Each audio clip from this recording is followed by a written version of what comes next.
Ito na ngayon yung part 2 or yung continuation ng ating 180 gallons na filtration setup. Last time, nag-set up tayo ng overhead sump niya. Repair natin yan. Tapos yung under sump. So, dual filtration system ito.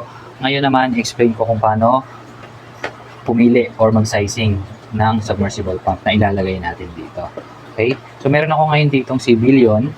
Ito yung ginagamit namin na submersible pump dito sa facility namin. So, lahat ng tank namin dito naka ganitong brand at may binibenta rin kami nito sa aming shop. So, maganda dito kasi available lahat itong mga sizes na to at may mas maliliit pa. So, maraming supply nito. So, hindi kayo maubusan ng options. Okay? So, dito meron akong mga second hand. Meron ditong HY306, 307, tsaka 309. Ito, brand new to, 304. So, ngayon, pagpipili ako kung ano yung gagamitin ko based dun sa water volume na meron ako ngayon. Okay? So, unang-una, syempre, pag tinignan mo tong specifications or information ng bibili mong pump, may mga model, tas power, tapos maximum flow rate and maximum head or height. Okay? Pero bago mo pagpilian dito, alamin mo muna kung anong size ng tank mo or ano yung water volume ng tank mo. Ibig sabihin, ano yung actual na size or yung height ng water level kasi minsan nagva-vary yan. So, kung 180 gallons yung iyong tank, tapos hindi naman siya puno, so less than 180 gallons yun. So, hindi yun yung actual mo.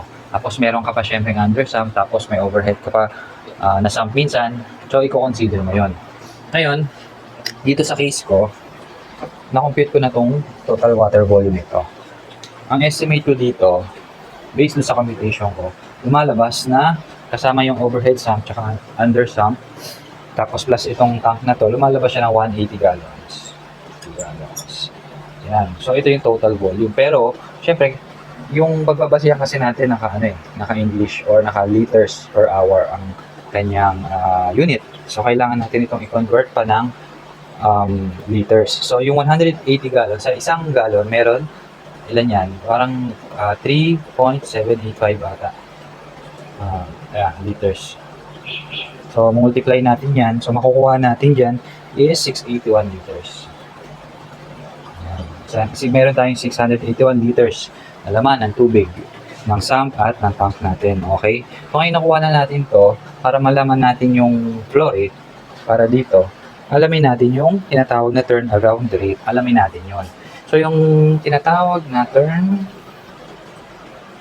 around rate, ito yung inaalam natin na rate or number kung gaano kabilis yung pag-ikot. Ito yung multiplier natin. Ngayon, depende ito kasi sa application natin o kung anong isda meron tayo. Meron, para mas madaling intindihan, sabihin natin meron tayong low flow tsaka high flow. High flow. Ayan. So, itong low flow, ang mga isda na nandito, usually, is yung mga hindi sila mga strong swimmer. Like yung mga rancho, mga ganyan. Mga fancy goldfish, mga iba pang mga fancy na isda. So, ang rate lang niyan nila is naglalaro sa 3 to 5 or 3 to 4. 3 to 4. 3 to 4 times per hour. Yan. Tapos sa high flow, nandito yung mga cichlids, yung mga koi, yan, nasa 5 to 8 yan sila. 5 to 8 times per hour. So, meaning ito yung multiplier mo. Okay?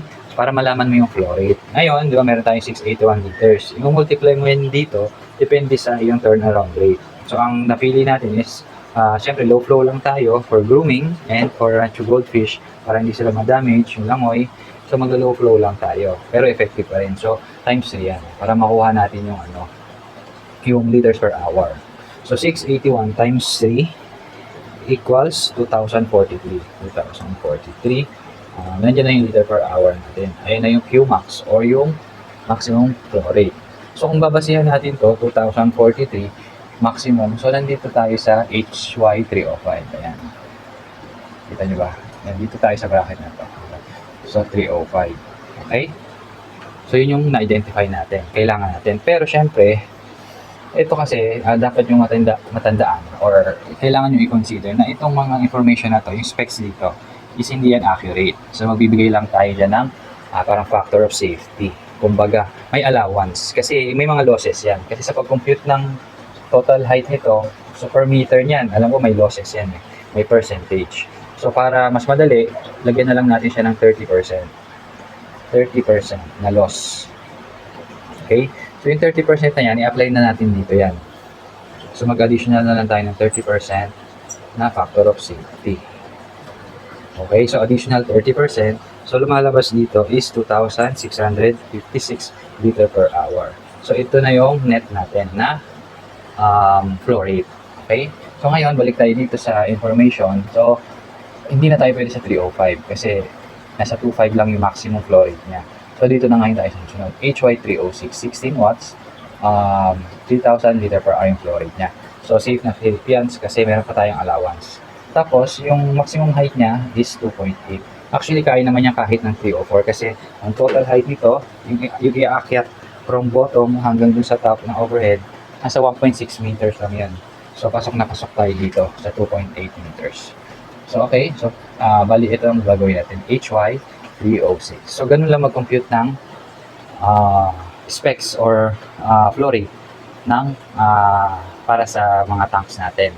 So susundan nyo lang itong formula na to at makukuha nyo yung tamang flow rate.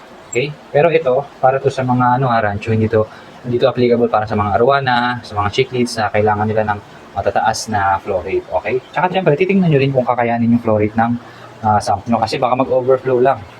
Kaya importante na bago kayo maglagay ng media, ilagay nyo muna yung pump. Sukatin nyo muna kung kakayanin ng flow. Tapos saka kayo maglagay ng media.